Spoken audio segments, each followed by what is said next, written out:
識字有方法，穿紫色裙子的女孩在跳舞，雙手張開，樣子很美。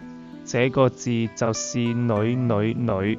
有位頭髮灰白的奶奶，彎住腰，拄住拐杖慢慢走。這個字就是奶。戴紅帽子，穿紅裙子的阿姨，手提紅包包走路。這個字就是姨。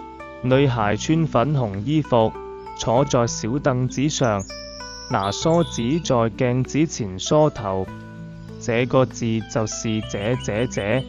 長頭髮的妹妹，穿粉紅衣服，指住粉色的裙子。這個字就是妹。穿粉紅裙子的女孩和穿橙色上衣的男孩牽手跳舞，好開心。這個字就是好，寫好漢字，女、奶、姨、姐、妹。